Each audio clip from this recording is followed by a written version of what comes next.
o Metrópolis está pela primeira vez trazendo videocast para um dos maiores encontros de tecnologia, criatividade e inovação do mundo, a Campus Party 2025. Dessa vez, aqui de Brasília, sede nacional do evento. E olha, a gente vai conversar com gente que respira inovação, gente que tem essa veia assim de transformação digital, né, que pensa uma forma diferente de pensar no mercado. E eu sou Cibele Moreira e eu te convido aqui a nos acompanhar nesse bate-papo aqui gostoso. E eu estou aqui com uma pessoa muito legal aqui, uma pessoa que tem transformado aí a educação aqui no nosso Brasil, né? Ele é empreendedor social, mochileiro pela educação desde 2012, com uma trajetória que une propósito e ação. Já impactou mais de 80 mil jovens com suas andanças e promovendo reflexões sobre carreira, propósito e futuro. Seja muito bem-vindo, Thiago da Silva, também conhecido como Thiago Mochileiro. Sibeli, eu agradeço o convite, agradeço a todo o time, né, do Metrópolis e também ao espectador que está assistindo a gente, que está curtindo esses momentos incríveis aqui na CPBR 17. Muito feliz de poder compartilhar um pouco da nossa jornada, de poder contar um pouquinho sobre o impacto e a transformação que a gente vem fazendo pelo interior, pelos rincões do Brasil, com as nossas atividades. Para começar, eu queria te perguntar aí, o que é, né? Quem é o Thiago Mochileiro? O que é esse projeto aí grande que tem impactado diversos jovens aí pelo Brasil? Essa pergunta é muito boa, porque antes do Thiago Mochileiro, eu sou o Thiago da Silva, o filho da dona Quitéria. Eu sou o terceiro filho de um número total de 4 filhos que a minha mãe criou. E a gente é natural de uma cidadezinha do interior de Alagoas chamada Juqueiro. Essa cidadezinha pacata, com ar bucólico, olha daquela cidade em que as pessoas ainda colocam as cadeiras nas portas, dormem com a janela aberta. Foi a cidade que me viu crescer, não só como pessoa fisicamente, mas também como um estudante, um sonhador e eu acho que um menino que tinha sede e vontade de impactar e de transformar sua vida, a vida da sua família e a vida de outros jovens pela educação. Então, é nesse cenário de interior, sem muita perspectiva, num estado que tinha os piores índices do que você imaginar sobre analfabetismo, mortalidade infantil na época que eu nasci, nesse cenário e com essa dinâmica aí desafiadora que eu nasço. Mas uma coisa que eu acredito que sempre permeou dentro de mim foi a coragem, desde pequeno, de contrariar a trajetória do fracasso e desafiar aquilo que era posto para mim.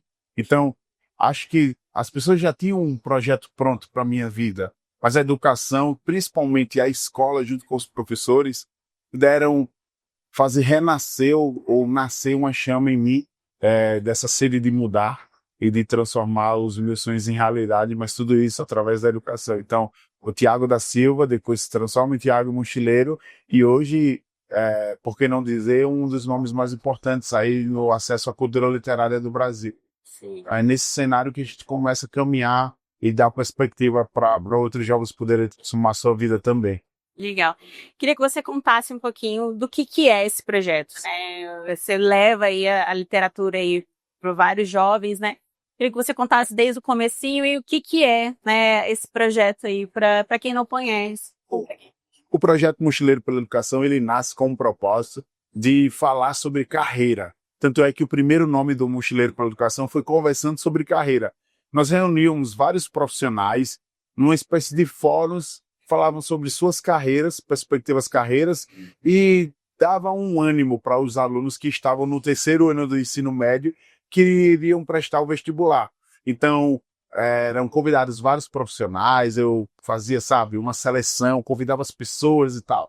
E vamos contar suas histórias das escolas.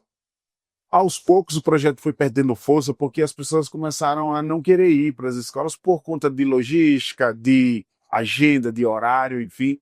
Daí eu pensei, nossa, qual é a forma agora que eu vou deixar o projeto dinâmico como eram com as entrevistas? Porque só o Thiago da Silva falando sobre sua própria carreira era um pouco complicado, porque os alunos também queriam saber sobre engenharia, sobre medicina, sobre geografia, sobre enfermagem, enfim, diversas carreiras. Sem os profissionais eu pensei, vou utilizar um instrumento que mudou a minha vida. E o instrumento que mudou a minha vida, o instrumento pedagógico, foi o livro. Então daí eu disse, cara, vou comprar livros, colocar numa mochila e vou fazer uma palestra. Eu intitulei a palestra O Fracasso Não Suporta Jovens que Sonham. E eu fazia essa palestra dando aquela motivação, aquele ânimo para as crianças e para os jovens, e no final eu sorteava livros, né? Eu não distribuía livros, eu sorteava porque eu ainda não tinha recursos suficientes para poder levar livro para todo mundo. Mas um amigo meu viu essa imagem de colocar livros numa mochila e me batizou como mochileiro pela educação. Então, resumidamente, o nome pegou. Eu pensei, nossa, então isso pode dar uma grande jornada. Aceitei o nome Mochileiro pela Educação. Hoje a gente existe juridicamente como negócio de impacto social, balizado no ODS 4, da Agenda 2030 da ONU. Massa. E temos essa missão de atender essas metas do ODS 4, Educação de Qualidade, utilizando o livro como ferramenta de transformação social e econômica às comunidades. Então, basicamente, essa é um pouco da história aí de como começou a tracionar o Mochileiro pela Educação. Muito legal. E, assim, você já passou por 90 cidades, 17 estados, impactando vários jovens aí, né? O que você considera como a maior necessidade dos jovens brasileiros quando o assunto é a educação e o futuro profissional? Então, Cibele, eu acredito que há muitos contextos diferentes nesse Brasil onde a gente visita, né? Agora, falando especificamente da minha região, da região Nordeste, e a gente está num evento de tecnologia, o maior evento de tecnologia do mundo, né? E fico muito feliz de ser convidado para poder falar num evento como esse. Traz muito dessa sede de ter também a tecnologia e partindo de coisas simples, sabe? Do acesso à internet nas escolas públicas, de um bom laboratório de informática, onde a criança possa, pelo menos, começar a lhe dar os primeiros passos nesse mundo que a gente está vivenciando. Então, não se fala em inteligência artificial, por onde eu vou. A tecnologia que a gente usa é o livro. E é uma tecnologia poderosa, porque é dali onde parte todo o princípio de você poder interpretar textos, de você decodificar textos, de você passar mensagens, identificar mensagens. Mas essa grande dificuldade de você ter acesso à tecnologia, à inovação, às vezes até de uma palavra de incentivo, de perspectiva de futuro, eu acho que é o grande desafio de todo educador. Tem escolas que a gente visita que não tem água potável, por exemplo. E como falar de inovação e tecnologia se a criança não tem nem água potável para beber e depende da chegada de carros-pipa diariamente para poder fazer com que sua escola funcione? Então, esses desafios, falar para esse jovem, para essa criança que nasce numa situação muito aquém, né? Já sai atrás, é muito desafiador. Mas o que eu sempre costumo falar, não vai ser fácil, mas é possível. É possível se a gente poder ter mais mochileiros, né? Não mochileiros mas mochileiros pela tecnologia, pela inovação, pelo jornalismo, sabe? A gente precisa dar voz para essas pessoas. O que, na maioria das vezes, eles querem é voz para mostrar seu projeto, para mostrar sua ideia, para mostrar sua cidade, para mostrar seu lugar, para mostrar sua identidade, sua cara, e tomar posse daquilo que ele realmente é, sabe? Quando ele tem essa oportunidade de poder ter acesso à educação, ele volta para essa comunidade e ele serve de exemplo para outros. Então, se você me pergunta qual a maior necessidade, falta muito dessa parte estrutural, mas também falta muito do exemplo, da criança se reconhecer e dizer assim, eu vou conseguir porque alguém que estava aqui também conseguiu. Então, quando a gente tem esses exemplos, a gente começa a poder plantar mais sementinhas no coração das pessoas. Então, acho que esse é o grande desafio nosso, tá? Mas, assim, essa estrutura, biblioteca, sala de leitura, informática, tudo isso a gente ainda tem muito a evoluir e deixa muito a desejar quando o assunto dá oportunidade para quem quer vencer. Sim, você falou muito sobre essa questão do exemplo, né? Tem alguma história que te marcou, algum case, assim, tipo, de uma pessoa que você impactou e que hoje, assim, também impacta outras pessoas? Então, tem dois exemplos bem legais que eu queria compartilhar com vocês. O primeiro é do professor Davi. O professor Davi é um professor de história que utiliza a metodologia ativa de ensino para poder transportar os seus alunos, transportar os seus alunos para o assunto e o tema que ele está lecionando naquele momento. Então, quando ele ensina sobre pré-história, ele utiliza recursos visuais, recursos auditivos, recursos sensoriais para poder transportar os alunos para aquele lugar.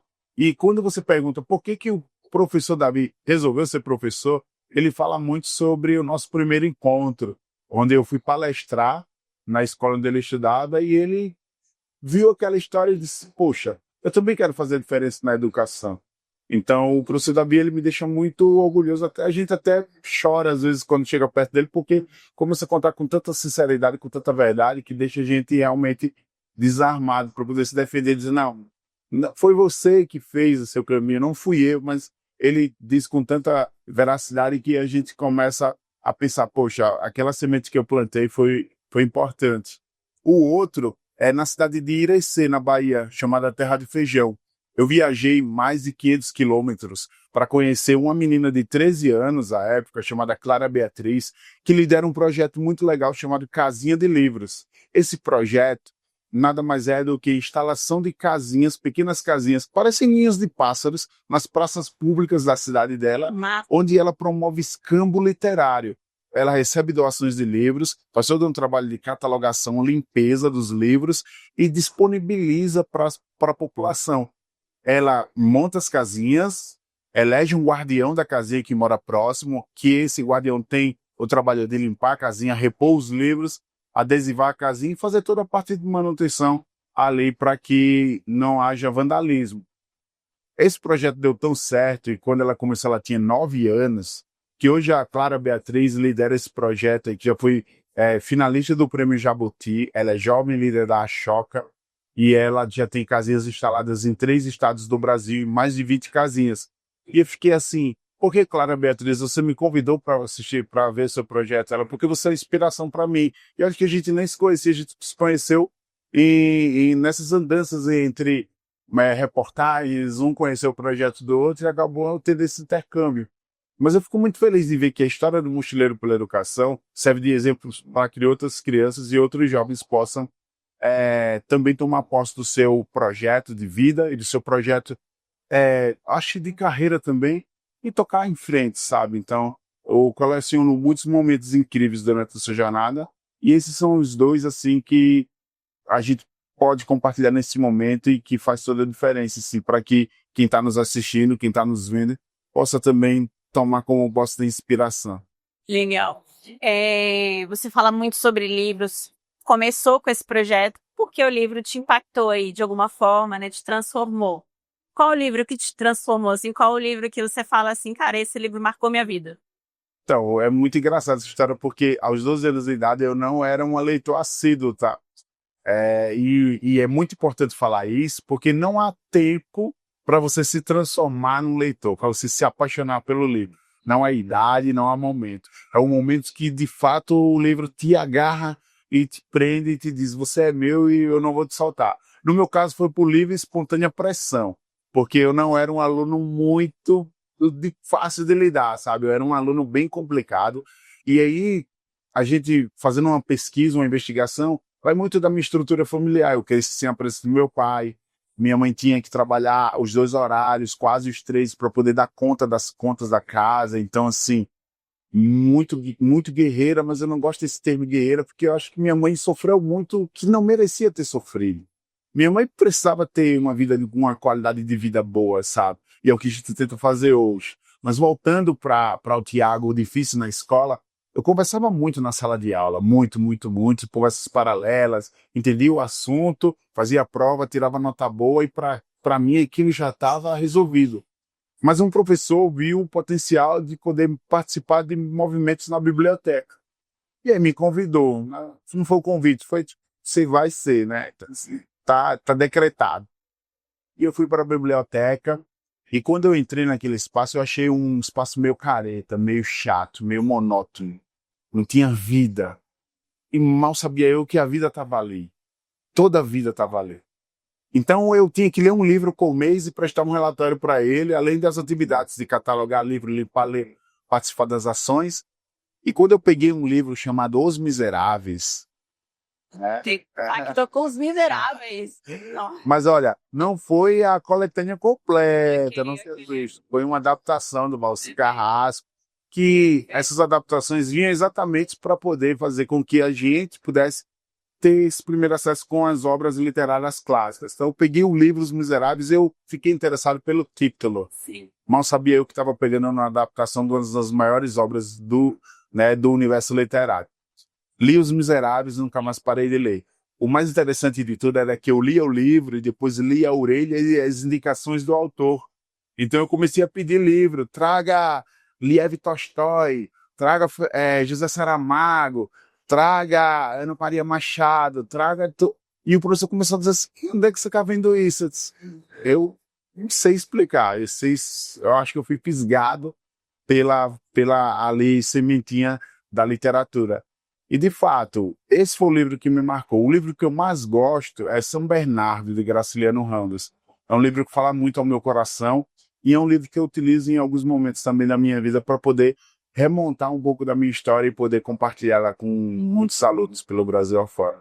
Legal. E você leva esses clássicos aí na mochila aí pros jovens aí pro... Sim, hoje o projeto Mochileiro pela Educação, ele é baseado em 3 pilares. A gente quer construir um mundo onde mais jovens e crianças leem, um mundo onde mais jovens e crianças inspiram e um mundo onde mais jovens e crianças empreendem. Para trabalhar empreendedorismo, inspiração, aquela parte do projeto de vida, você é minha inspiração porque eu me inspirei em outro.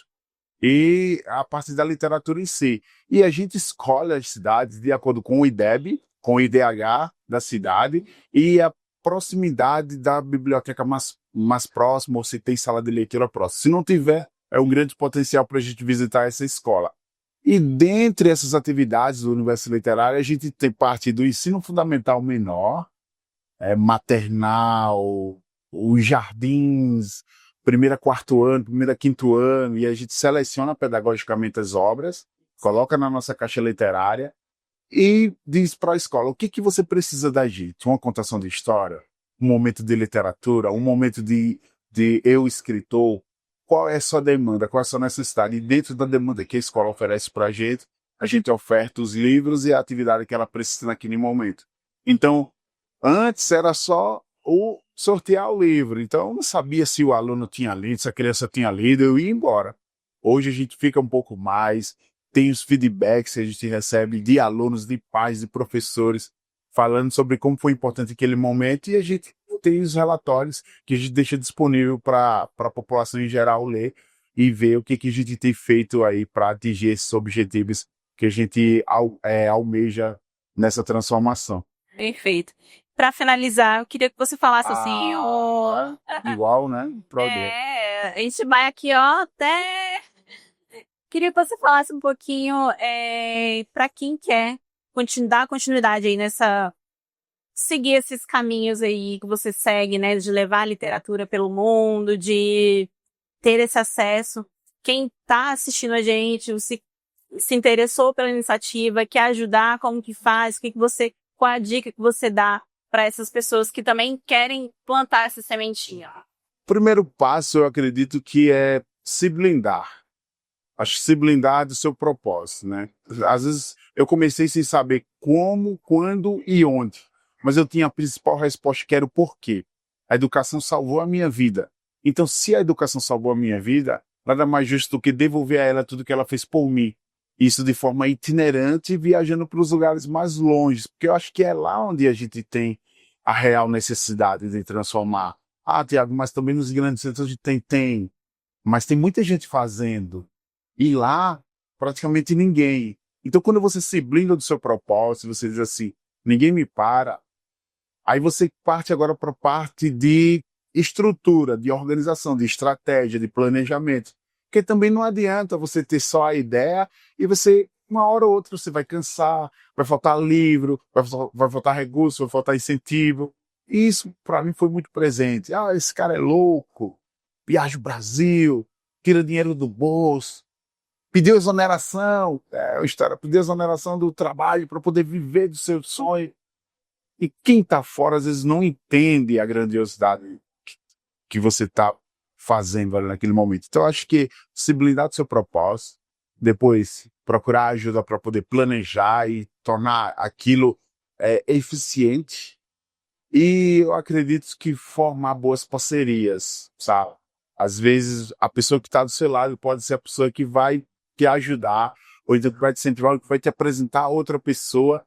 Então, eu acho que a coragem e a prudência são duas virtudes essenciais para quem quer empreender no social. Você ser corajoso é muito legal, mas não adianta colocar, né, fazer de forma desorganizada. E você ser prudente é importante, é saber o momento certo, é saber a hora certa de você agir e de você, de fato, mostrar ao mundo o que se está fazendo. Porque às vezes você tem a oportunidade certa, no dia certo, e não tem o projeto pronto. Verdade. Então, muitas pessoas não querem ver só propósito, querem ver também quais são os resultados que você quer entregar. Então, acho que partindo desse ponto, a gente deixa essa mensagem, né? O propósito é importante, unindo a estratégia e unindo a informação e conhecimento de qualidade. E estar aqui na Campus é uma bela de uma oportunidade para quem quer começar a iniciar, porque você tem várias arenas falando sobre vários temas, você tem vários especialistas compartilhando suas experiências, seu conhecimento, e muitas vezes a gente vem para um evento desse e acaba ficando parado, não se conecta com ninguém. E eu acho que esse é o grande erro. Quando a gente vem, de fato, focado, a gente tem essa oportunidade melhor de abrir mais caminhos. Porque, como eu falei, não é fácil, mas é possível. Com certeza.